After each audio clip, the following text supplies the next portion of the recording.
Van, bonsoir. Bien. Merci beaucoup. Bonsoir.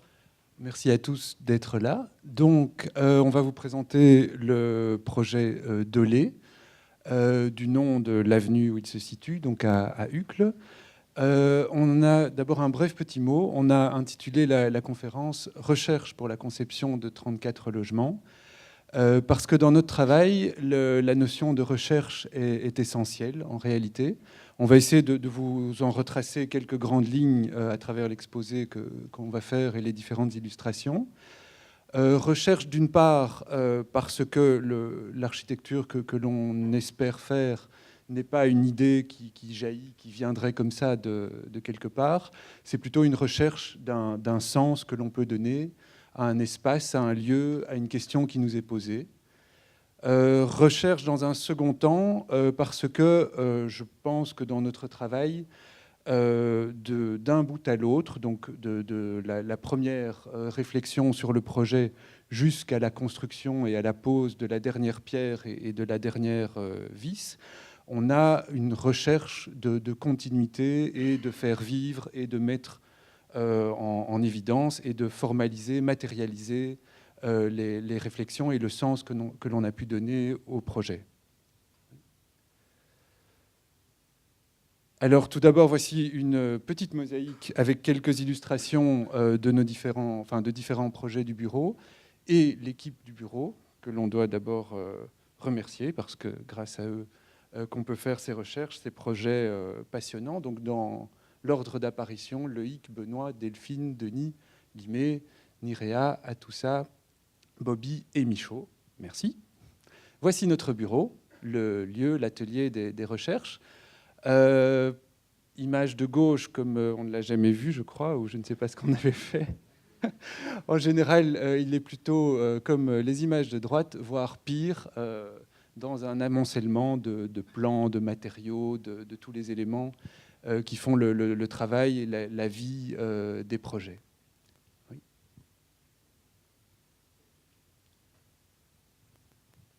Alors, le projet Dolé, tout d'abord, sa localisation, la tache rouge, évidemment. On reconnaît, quand on connaît un tout petit peu l'urbanisme à Bruxelles, l'observatoire. Et on voit donc la localisation à Uccle. Sur la droite, la chaussée de Waterloo. Une ligne de chemin de fer qui relie le Vivier-d'Oie, place Saint-Job, et qui va vers Calvoute. La chaussée Saint-Job ici, la place Saint-Job, et l'avenue de Lay, qui part vers Linkebeek là-bas, le projet se situant dans le pli de l'avenue de Lay. C'est un quartier où il y a énormément d'espaces verts que l'on distingue aisément sur la photo aérienne, qui ont une importance particulière dans le paysage urbain de cette partie de Bruxelles. On est aussi dans une topographie et un relief relativement marqués. On le détaillera un petit peu plus précisément également.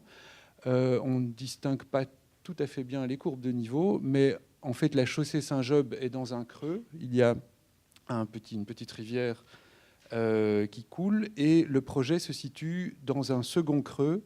L'avenue de Lay, en fait, se trouve, on ne voit pas bien les courbes, mais dans une sorte de vallon qui découle comme ceci et qui va rejoindre le vallon principal de la chaussée Saint-Job. Donc, vallon situé entre deux plateaux relativement remarquables. L'un, le plateau Aveil, qui actuellement est utilisé et est occupé par des potagers, qui va être urbanisé prochainement d'une manière mixte, donc en conservant une partie paysagère importante. Et le Kouberg, que l'on trouve ici, qui est une zone importante aussi, extrêmement bien préservée et qui fait partie à Bruxelles des zones Natura 2000, donc de haute qualité biologique.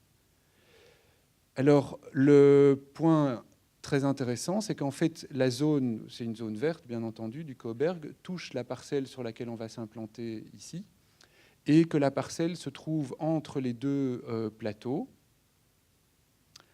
Et ce n'est pas simplement une vision intellectuelle reprise sur plan. Ici, on a le plateau Aveil dans le dos et on perçoit le creux et l'ouverture vers le plateau du Kouberg. Et inversement, depuis le Kouberg, on retrouve, donc on voit comme ça, la percée vers le plateau à Veil. Donc, ce sont des caractéristiques importantes du site. Ici, 2-3 vues du Kouberg proprement dit, qui est un espace relativement unique en région bruxelloise, en termes paysagers. Alors, en termes urbains, on se trouve aussi dans un endroit très particulier. Donc, on a, disons, l'urbanisme qui se désagrège en quelque sorte. Les structures d'îlots très bien marquées dans le début et dans les zones plus centrales de Uccle donnent l'impression ici de se désagréger, ou en réalité, historiquement, plutôt, de n'avoir jamais été construite, bloquée par la zone du Kouberg qui a abrité des carrières, des prairies, des zones de bois. Et donc, on se retrouve ici avec une frange d'îlots. Dans le bas de l'avenue de Lay, l'îlot, comme on voit ici, est relativement bien constitué. Donc, on est dans une rue normale. Dès qu'on franchit le pli, on se retrouve dans le haut de l'avenue de Lay et on voit l'urbanisation qui a été stoppée net, les pignons en attente et les zones périurbaines et végétales paysagères qui commencent ici. Une image du Kouberg. Un autre point assez intéressant dans cette petite frange d'îlot, ce sont ces percées visuelles, en fait. Donc, on n'est pas du tout devant un front bâti continu. Il y a toute une série de percées visuelles que l'on voit ici, à travers des petites venelles, des aménagements vers les fonds d'îlots, simplement des espaces laissés entre le front bâti. On distingue l'arrière de l'îlot. Et un dernier point intéressant, c'est la construction en profondeur de cette frange d'îlot. Donc on n'a pas simplement le front bâti le long de la voie publique, mais on a des aménagements relativement profonds qui se propagent dans cette petite partie-là. On a les vues ici de ces éléments en profondeur. Donc ce sont des garages, des implantations diverses, des maisons. On retrouve ici une maison en intérieur d'îlot. Alors, la situation telle qu'elle nous était donnée donc, il y a déjà quelques années, avant la construction, on a une parcelle occupée par une ancienne petite entreprise, donc des serres, un horticulteur qui se trouvait là. On voit ici la vue sur le site, un pignon en attente, une grande surface minéralisée, les serres. Et on a ici la vue, bon, ce sont des vues 360 degrés, pas évidentes à comprendre, mais on a l'avenue de Lay qui remonte par ici et qui, par le bas, là-bas, rejoint la chaussée Saint-Job.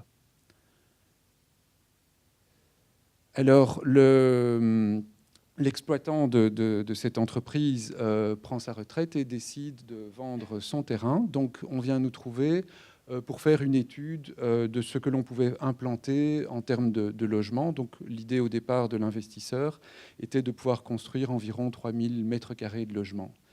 La première chose que l'on a faite, c'est d'abord simplement implanter ce que l'on pouvait faire avec le RRU, donc le règlement d'urbanisme, sans aucune dérogation. Donc, on peut construire dans une profondeur qui respecte la profondeur des voisins. Alors,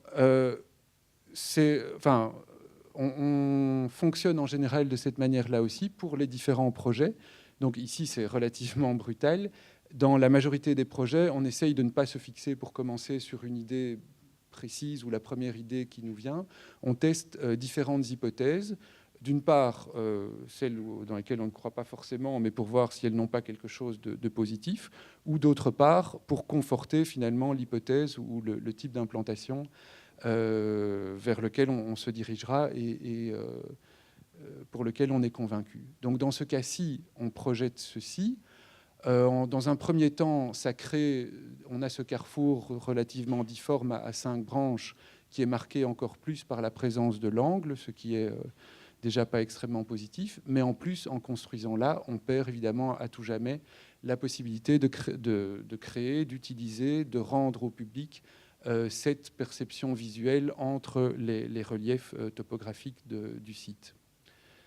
Donc, ce qu'on va proposer, c'est plutôt prendre le contre-pied, examiner une implantation où on ne construit pas en front bâti, mais où, comme on avait remarqué qu'il y a pas mal d'implantations en profondeur, on s'implante en profondeur et plutôt que de s'articuler autour d'un bâtiment ou d'implanter un bâtiment quelque part sur le terrain, on prend comme point de départ de faire un vide au centre du terrain, un vide qui va être une poche verte, qui sera un jardin collectif pour les logements, mais qui sera aussi une respiration pour l'ensemble du quartier et un relais entre les différents plateaux. Oui. Parallèlement à ça, donc, on avait cette volonté d'ouverture et de pouvoir exploiter cette percée visuelle, mais aussi de ne pas déconstruire cette frange d'îlot qui est déjà relativement fragile, et si on n'en marque pas l'angle ou si on n'en articule pas l'angle convenablement, on se retrouve avec des éléments très disparates. Donc, parallèlement et de manière conjuguée à la percée visuelle, on souhaite retisser d'une manière ouverte la frange de l'îlot qui est présente. Alors ici, simplement, on s'appuyait sur... Enfin, on a fait l'analyse de la situation existante. On était devant une parcelle extrêmement minéralisée. Donc, on avait 82% de la surface de sol qui était minéralisée. Et l'option que l'on proposait permettait de réduire ça à 45%. Et ça nous a aussi amené à réfléchir aux toitures du bâtiment et à faire un travail sur l'intégration des toitures au paysage également. Oui. Ici, on a donc la situation existante, l'option que l'on ne souhaitait pas prendre, mais sans dérogation, et l'option qui nécessitait des dérogations importantes. Ce type d'analyse et d'éléments de réflexion a permis aussi de discuter de manière assez constructive avec la commune, avec la région, pour pouvoir obtenir justement ces dérogations. On voyait aussi qu'en fait, les surfaces que l'on construisait avec la solution proposée étaient en réalité peut-être plus faibles que ce que pouvait produire le RRU simplement, mais permettaient d'avoir des qualités spatiales plus intéressantes. Bon, on a fait 2-3 illustrations assez rapides et brutales de ce que ça pouvait donner. Voici l'angle construit et l'ouverture.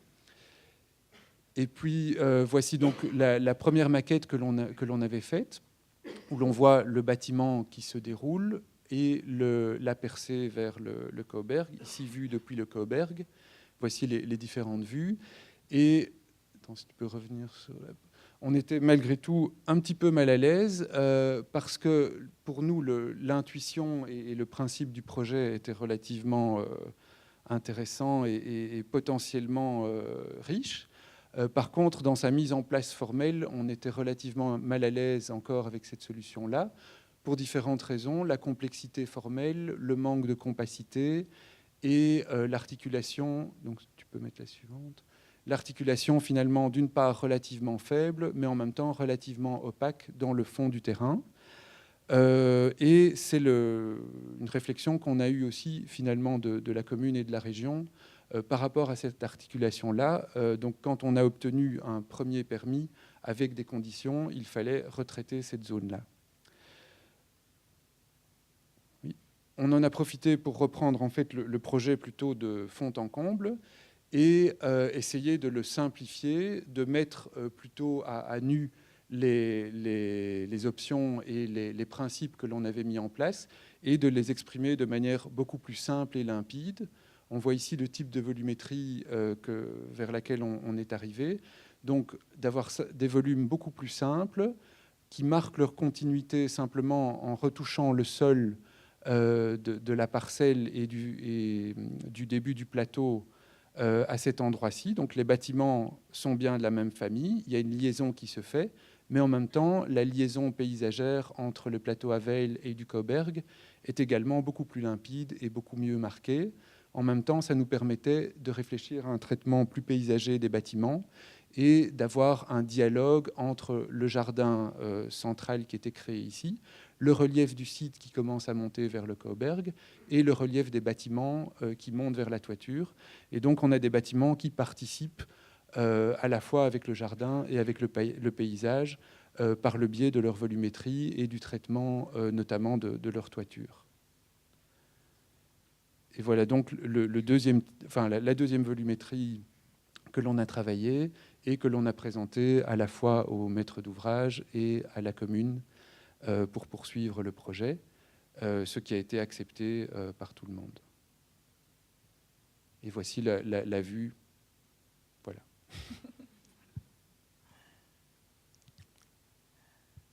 Alors nous nous trouvons dans le creux de la vallée, comme on l'a dit, à l'emplacement d'un ancien étang asséché, ce qui pouvait présenter des problèmes d'eau. D'après les coupes géologiques de la vallée, nous espérions cependant nous situer quelques mètres au-dessus de la nappe. Mais les relevés piézométriques réalisés ont indiqué qu'en fait on était tout à fait dans l'eau, avec l'eau qui affleurait quasi au niveau du sol. Donc ici sur le graphe, on voit les courbes de niveau du site en brun. En bleu, ce sont les courbes de la nappe phréatique qui grosso modo, suivent la pente. Et puis, on a en pointillé le tracé d'un écoulement souterrain qui est une source, en fait. En plus de ça, les essais de sol sont très mauvais. On est sur les premiers mètres quasi dans que du remblayage. Et nos ingénieurs, alors, ont conçu les fondations du projet sur pleusécan, de manière à réaliser une enceinte étanche. Ils ont aussi recherché un moyen de diminuer en fait, la pression à terme de l'eau sur les structures enterrées. Et donc ici, vous pouvez voir le croquis de principe qu'ils ont élaboré. Donc on a des pieux profonds. Je sais pas, peut-être que tu peux indiquer. On a des pieux profonds qui descendent en fait, jusque dans le bon sol, dans la couche de l'Yprésien, avec des ancrages qui vont dans le bruxellien. On a un rabattement des nappes temporaires avec des pompes pour la durée du chantier.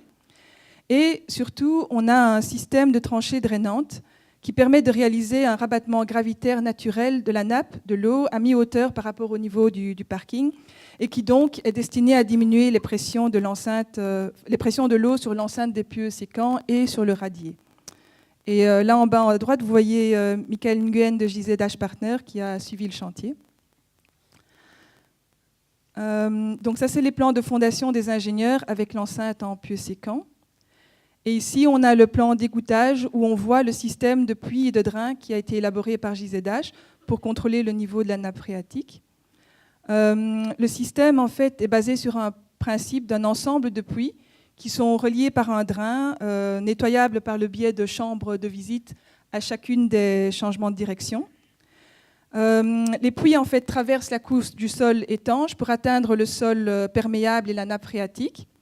L'eau remonte alors naturellement dans les puits et est évacuée vers un drain au niveau intermédiaire choisi. Et le système profite de la pente du terrain pour que l'eau s'écoule dans le drain vers le bas du terrain en recueillant de puits à puits l'eau à évacuer. Voilà, ça c'est grosso modo.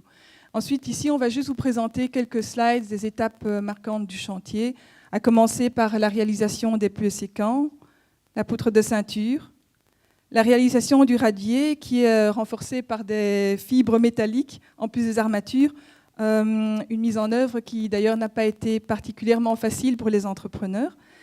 On voit déjà en fait la trace des axes porteurs sur lesquels on reviendra plus loin. Donc on a les murs qui portent contre les pieux sécants, donc c'est les murs latéraux du projet. On a l'axe des pieux centraux et puis on a la façade qui est aussi porteuse. Voilà, toujours. Enfin, on arrive à la réalisation du couvrant du sous-sol, donc la dalle de raie, une étape importante. Et puis il y a le gros œuvre et on arrive petit à petit à la finalisation du gros œuvre, puis la maçonnerie, la finalisation de la maçonnerie, l'arrivée du premier balcon sur le chantier. Là, c'est la réalisation des entrées et des finitions. Et puis les remblais à l'avant du parking. La réalisation de l'étanchéité de la toiture. Et ici, ça, c'est la préparation pour la toiture verte, en fait, qui, dans les parties en pente, devait être quand même retenue pour qu'il n'y ait pas un glissement de la toiture verte vers le bas.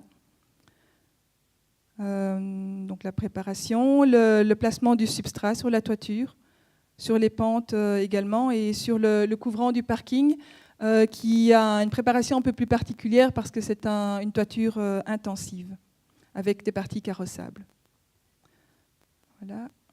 Et alors ici, l'herbe qui pousse petit à petit. Donc ça, c'est juste avant de commencer d'autres choses pour que vous ayez un peu un historique global du suivi du chantier. Pour entrer en fait dans la question du fonctionnement. Voilà. Alors on reprend la même vue que l'on avait tout à l'heure vers le Cauberg, en hiver cette fois, et on voit la relation du jardin avec le paysage à l'arrière et l'importance fondamentale finalement qu'a le jardin, tant dans la perception urbaine du projet que dans sa vie interne et intime. Oui. On a le plan qui est ici. Le projet s'articule et vit autour de ce jardin et on n'a pas voulu qu'il y ait le jardin et le bâtiment, mais plutôt qu'il y ait une intégration et finalement un tissage du projet avec le jardin. Donc on voit ici le plan de toiture global. On ressent très bien la structuration du jardin qui suit en réalité le relief du site et qui va accompagner le relief du plateau, dont le relais est pris par les pentes de toiture du bâtiment, qui sont structurées également de la même manière jusqu'à arriver au sommet. Et donc le mouvement urbain et paysager que l'on avait voulu mettre en place se retrouve ici dans la vue et la composition des jardins et des toitures du bâtiment. Ça se retrouve également de manière assez évidente dans les différentes coupes. Donc, par rapport au premier projet, on était évidemment heureux d'avoir trouvé une relative simplicité. On a ces volumes qui sont simplement coupés de biais, qui rejoignent le relief du site et le relief du jardin central, qui prend le relais ici en descendant. Alors, donc, on en était à des volumes relativement bruts, sans encore vraiment de réflexion sur leur mise en œuvre formelle. Limé développera plus la partie des façades et des matériaux également. Mais on a voulu que cette idée finalement de paysage qui à la fois permettait des ouvertures et un tissage se retrouve aussi dans le bâtiment, qui à la fois est fortement ancré dans la terre et dans le paysage. Il va rejoindre la terre. Le matériau de maçonnerie exprime cet aspect terrien. Et en même temps, il y a tous les percements et les ouvertures qui font conjuguer, comme dans le paysage, les notions d'ouverture et de tissage et de liaison. On voit ici les différentes élévations. Pour en arriver au point particulier de la jonction justement du bâtiment avec le paysage, de la continuité que l'on souhaitait et de la spécificité de la mise en œuvre également, parce que dans notre travail et le travail de recherche et au quotidien du bureau également, la mise en œuvre et la réussite de la traduction d'un concept en matérialité du bâtiment est réellement essentielle. Et donc, on accorde beaucoup de soins à l'étude de l'ensemble des détails. Donc ici, on retrouve une des terrasses, par exemple, qui est dans la pente de toiture. L'étude attentive de l'ensemble de ces détails est une des conditions de la réussite, de la formalisation et de la mise en œuvre du concept et du sens général que l'on peut donner au projet. Oui. On a ici la coupe dans l'autre sens, dans une des terrasses en creux dans la toiture. On retrouve les éléments de mise en œuvre ici. Donc pour éviter que les toitures végétales ne glissent, on doit mettre tous les 60 ou 80 cm un élément comme ceci qui permet d'éviter que ça ne se déroule comme un tapis. Et donc, on est attentif à tous ces éléments-là pendant tout le suivi de la réalisation. On retrouve ici et ici la jonction qui se fait une fois que le gazon a poussé, tant sur les zones plates que sur les zones en pente. On a ici les coupes et élévations dans l'autre aile du bâtiment, donc l'aile plutôt en T, où l'on ressent le même raccord sol-bâtiment. Et on a ici le raccord avec le voisin, puisqu'on a un mitoyen en attente ici sur lequel on s'appuie partiellement en laissant des percements visuels. On a l'entrée ici dans cette aile du bâtiment, une vue depuis cette entrée et la vue de la façade ici avec le passage, le raccord vers le voisin et le rythme urbain qui se met en place en raccord avec les rythmes urbains présents, tout en acquérant une très grande spécificité au projet. Alors ici, on a les différents plans. Le plan du rez-de-chaussée, d'abord pour exprimer les liaisons faites entre ce jardin et le paysage que l'on travaille, et les entrées, chacune des entrées du bâtiment, donc des deux bâtiments. Il y a 4 entrées qui se disposent comme ceci. Ce type de volumétrie permettait aussi d'offrir une très grande richesse en termes de logement. Donc on a symbolisé ici en vert l'ensemble des relations intérieures-extérieures entre les pièces de séjour. Et l'on voit que l'on a certains séjours qui donnent sur le jardin central, plusieurs séjours qui sont bi-orientés, des séjours qui donnent sur les jardins privés ici, et d'autres qui donnent sur les jardins arrière vers le Cauberg ici. On se retrouve au premier étage avec le même type de fonctionnement. On a l'orientation ici, donc le sud, le soleil vient principalement par ici. Donc on voit les séjours qui sont orientés ici majoritairement vers le jardin central, qui s'orientent dans ces zones ici, en relation avec des jardins privatifs et avec le Cauberg. On voit aussi la structure du bâtiment qui se met en place.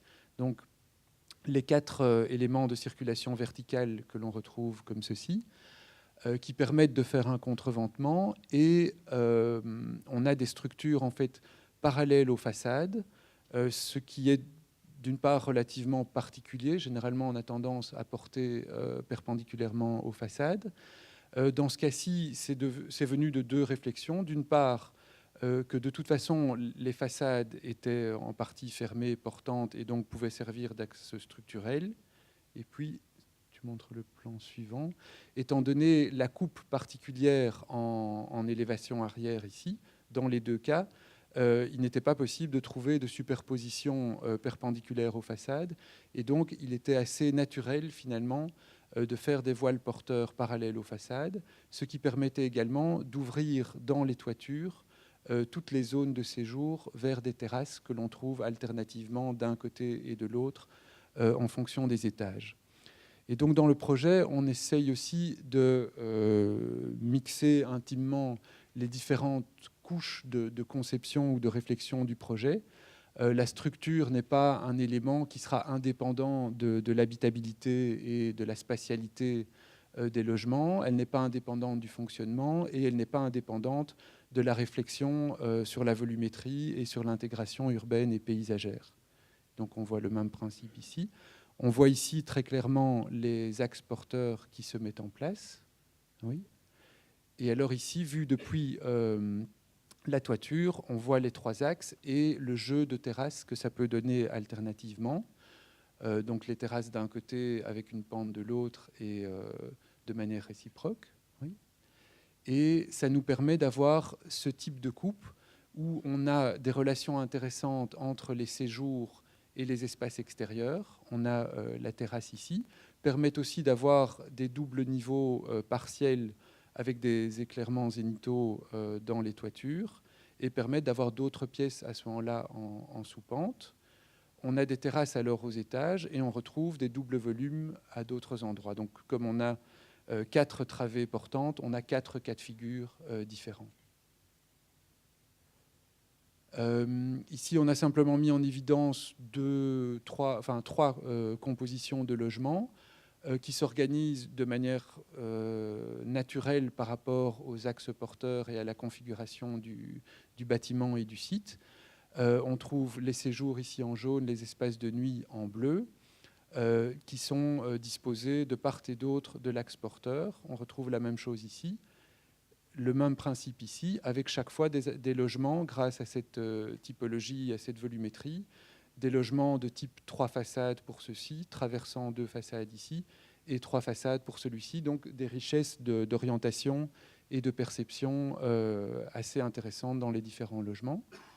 On a ici quelques vues d'espace intérieur, on en a assez peu parce qu'ils ont été majoritairement aménagés par les occupants. On a les vues de différents espaces extérieurs qui sont variés également. Donc on a des vues prises dans les toitures en sous-pente, dans les balcons en porte-à-faux, Et puis au dernier étage, on a les terrasses en retrait qui sont créées par les creux dans la volumétrie et qui permettent d'avoir des terrasses tout à fait particulières aussi et assez agréables pour les différents logements. Alors, dans nos recherches, nous sommes régulièrement interpellés par différents thèmes que nous développons en parallèle ou en conjonction avec le projet. Ces thèmes nous permettent de constituer la trame d'une réflexion vers laquelle nous pouvons revenir pour tester ou clarifier un concept sur le projet ou un élément du projet. Ces thèmes sont variés et naissent souvent de problématiques qui sont liées au projet, mais aussi de nos expériences, d'événements, nos lectures, nos visites. Et nous avons choisi de vous présenter ici 2 de ces thèmes, qui sont les perforations et la digitalisation, que nous avons suivis et développés sur différents projets, et en particulier pour le projet de lait.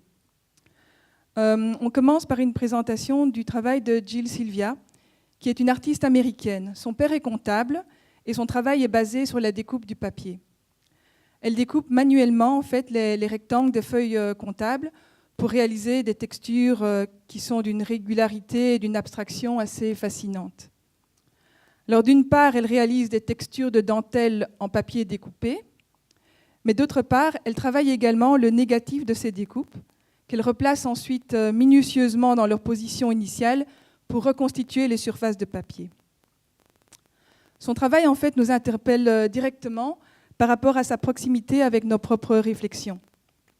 Des réflexions sur la perforation des fenêtres, mais aussi perforation des matières à différentes échelles, tant pour la réalisation d'effets de transparence qu'au niveau de la réalisation de surfaces architecturales. La structure de la matérialité est quelque chose qui nous intéresse beaucoup, en particulier les phénomènes de répétition et de tissage rythmique des éléments.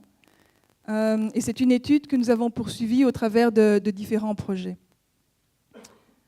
Il s'agit en fait ici du projet Verdure, dans lequel le travail de perforation de la surface a aussi été celui du pliage de cette surface et de sa matérialisation. Le pli est en fait un autre thème que nous retravaillons régulièrement.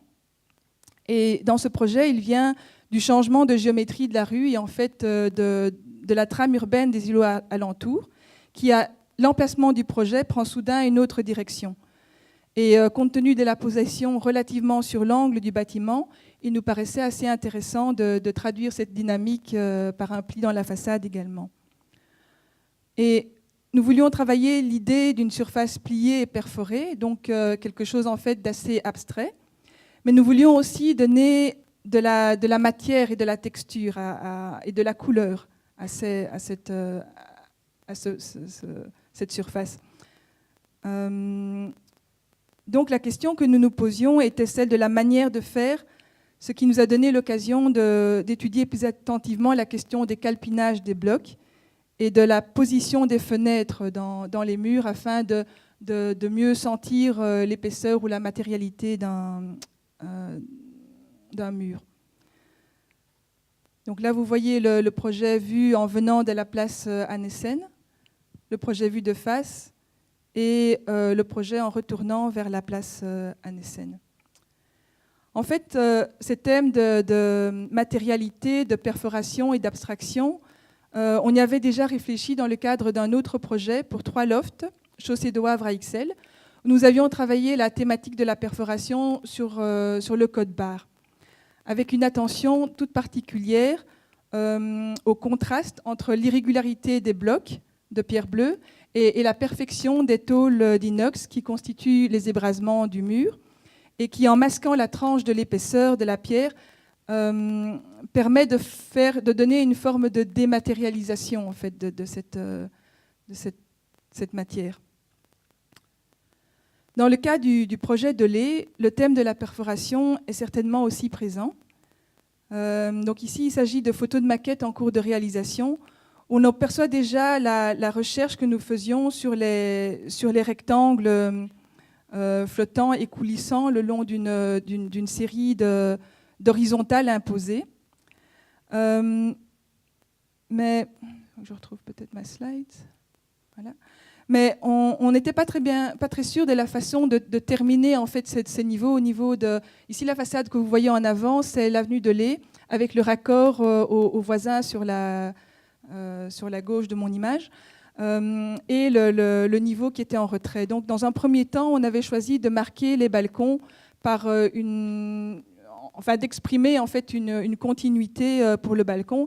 Et en réalisant la maquette, on s'est rendu compte que c'était une erreur, parce qu'ici, on voit très bien, quand on a les deux façades l'une à côté de l'autre, que ce bandeau en fait, casse en fait, l'effet que nous recherchions.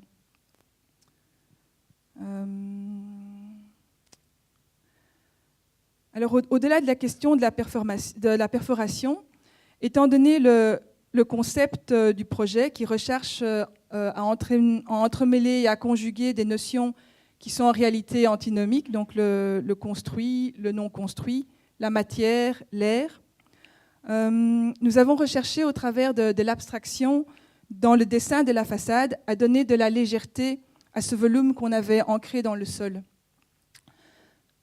La composition de la façade est étudiée pour mettre en contraste texture et perforation de la façade au travers d'un travail de dématérialisation par l'abstraction.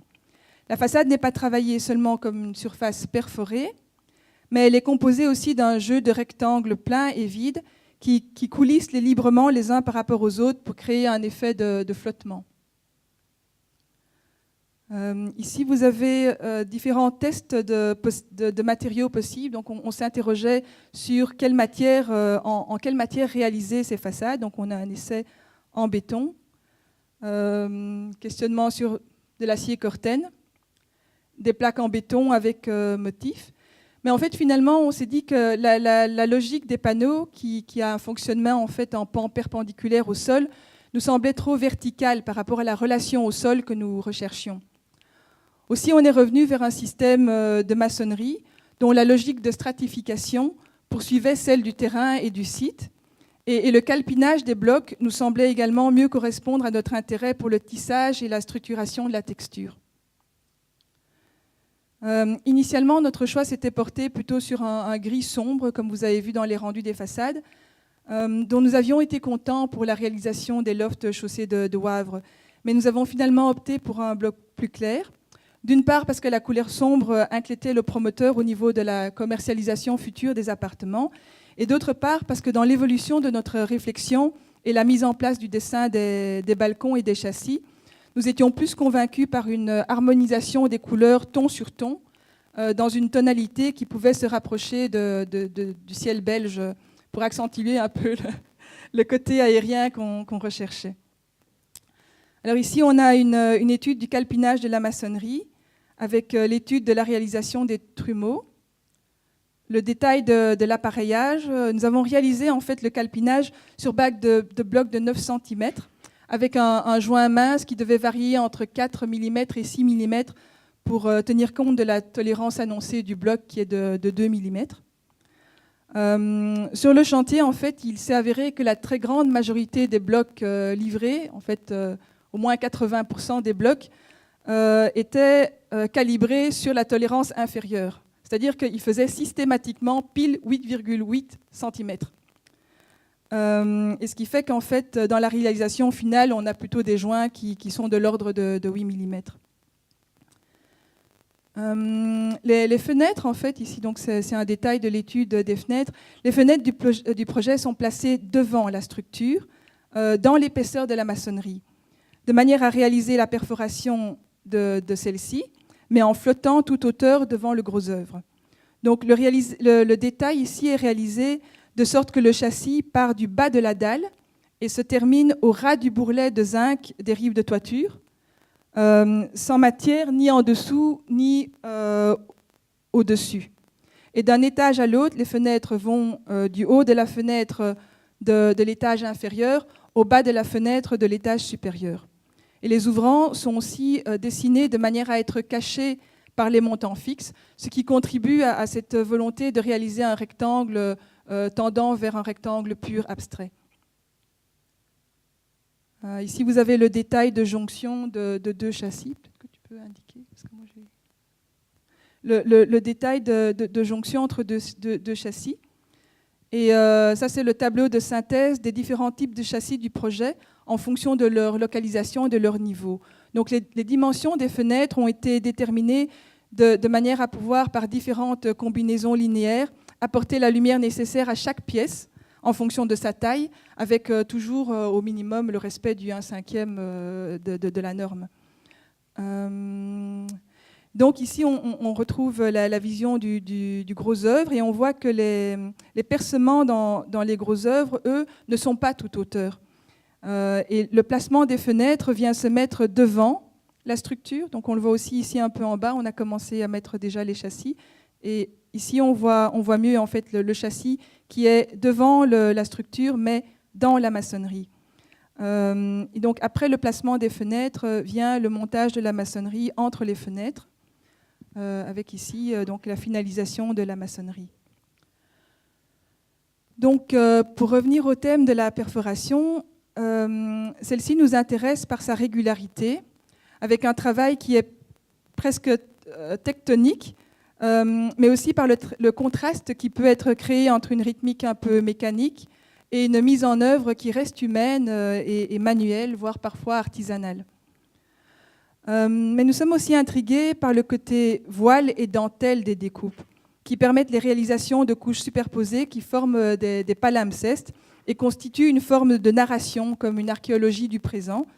Ici, cette idée est illustrée par des photos du travail de l'artiste argentin Pablo Lehmann.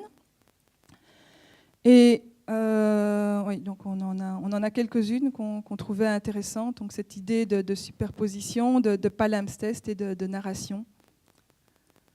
Dans le cadre du projet rue du Viaduc, d'une rénovation d'une maison de quartier pour le contrat de quartier Blijkaerts à Ixelles, nous avons travaillé cette idée de narration et de création d'écran pour réaliser la transformation d'une partie du bâtiment en cafétéria au rez et en halte garderie à l'étage.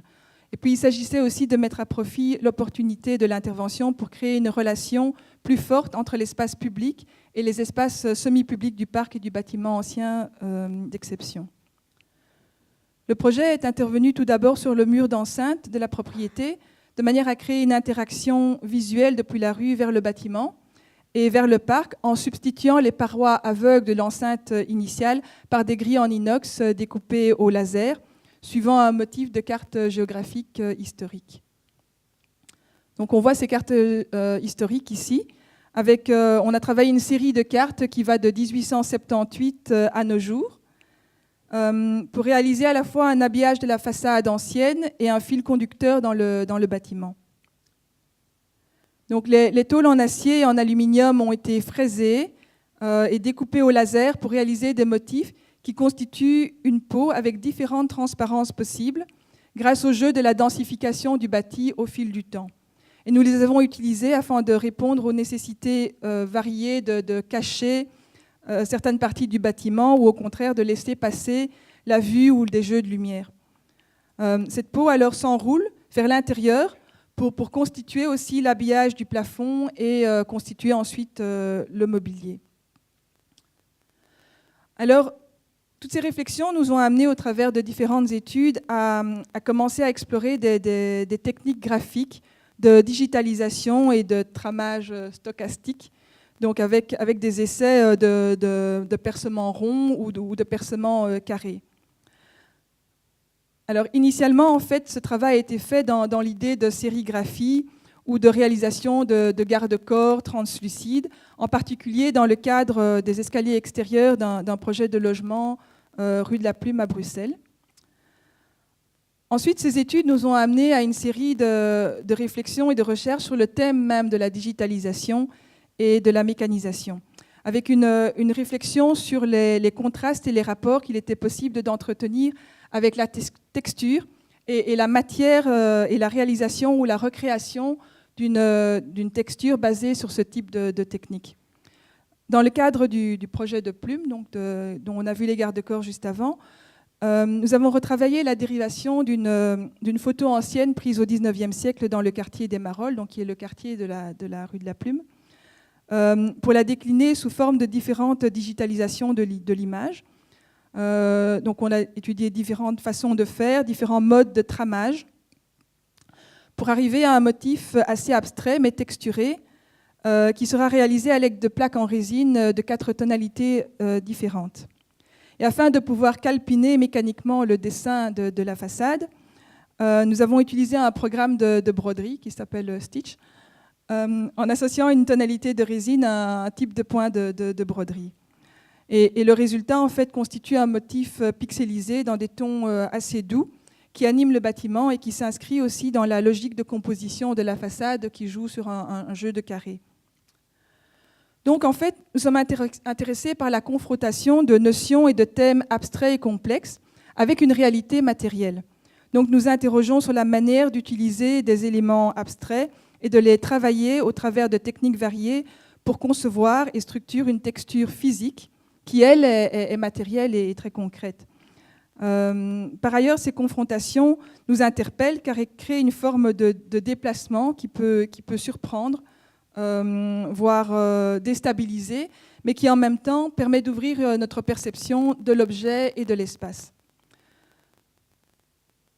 Dans le cadre du projet Delay, nos réflexions se sont portées sur une recherche d'équilibre entre abstraction et matière. Donc les fenêtres, comme on l'a dit, flottent devant la structure, mais en même temps, elles perforent une matière brute qui, elle, exprime bien sa texture. Et dans ce cadre-là, le béton clivé nous intéresse pour son aspect rugueux et tactile, assez terrien, qui répond à la volumétrie du projet, qui est donc bien ancré dans le sol, et qui est en fait issu d'un mouvement du sol qui vient rejoindre et reprendre le bâti, comme on l'a dit, le bâti urbain, et pour tenter de le tisser dans la fibre du paysage rural à l'arrière-plan vers lequel il s'ouvre. Donc le thème en fait du végétal et de l'entrelacement entre le construit et son arrière-plan rural et végétal est présent depuis le début du projet. Et même si la présence est plutôt parfois en filigrane, le thème en fait nous accompagne un peu comme ça tout au long de l'étude. Et lorsqu'on entame la conception des éléments de façade en parallèle à la composition de celle-ci, notre réflexion s'est portée sur une manière de parvenir à imprimer ce thème dans le construit. Non pas directement en tant que motif, mais plutôt dans la structuration d'un rythme. Dans ce projet, notre interprétation des balcons au niveau conceptuel est de les considérer comme des éléments en superposition par rapport à la façade. Donc, on revient à cette idée de couche métaphorique de celle-ci et qui constitue en fait, qui se lisent un peu comme des palimpsestes dont on a parlé et qui apportent une épaisseur supplémentaire à la façade à un niveau intangible, bien sûr. Nous pensions qu'il fallait réaliser un élément qui appartienne au rythme abstrait mais rigoureux de la façade, tout en pouvant entrer en résonance avec le contexte végétal au travers d'une structure plus asérielle du rythme. Donc pour cela, un travail basé sur la perforation de la tôle ou d'une découpe au laser, comme on l'avait déjà fait, ne nous paraissait pas ici adéquat parce que pas assez tectonique, par rapport surtout à la texture de la façade. Et nous avions l'intuition d'éléments qui devaient être plus structurés et qui résulteraient d'une construction cependant simple, mais basée sur un rythme particulier. Donc nos études se sont portées sur un travail de recherche de systématisation d'une série de motifs autour de la thématique du végétal, dont les rythmes et les répétitions nous semblaient pouvoir être intéressants. Et il s'agissait dans un premier temps de digitaliser le motif, de le transformer en noir et blanc contrasté, et puis de rechercher une forme de géométrisation du dessin qui pouvait en faire un garde-corps, tout en gardant à l'esprit la constructivité, enfin le fait que ce soit constructible, et la reproductibilité de l'élément à réaliser.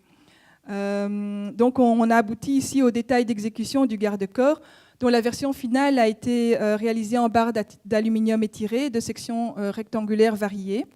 Les barres sont vissées en fait sur un montant horizontal intermédiaire à l'aide de vis en inox à tête fraisée. On les voit d'ailleurs on les voyait, bon tant pis. Donc vissées à l'aide de vis à tête fraisée, et dans le bas, vissé également dans une tôle qui vient cacher la tranche du balcon en béton préfabriqué. Et la tôle est ensuite ancrée chimiquement dans le balcon et les pas de vis sont refermés avec un boulon borgne. Voilà, donc là, je m'arrête là pour Delay et peut-être juste terminer en fait sur une réflexion. En fait, le projet architectural pourrait être pensé comme un processus de transformation de la matière et de l'espace. Et il s'agirait de restituer sous une forme nouvelle des éléments préexistants qui se renouvellent au travers d'interprétations différentes.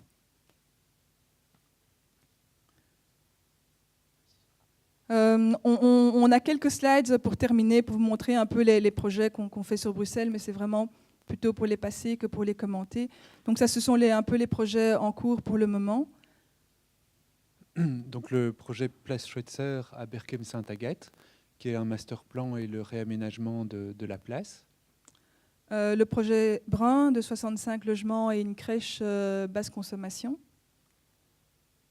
Un projet pour des commerces et des logements passifs, chaussée de Waterloo à Uccle. Un projet pour une brigade forestière au bord de la forêt de Sogne. Un projet pour l'extension d'une maison un petit peu à l'extérieur de Bruxelles, donc maison traditionnelle et extension assez contemporaine. Un projet pour l'aménagement d'un ensemble d'habitations en intérieur d'îlots à forêt. Passif. Les logements qu'on a vus rue de la Plume, donc ce sont 8 logements passifs, des logements sociaux.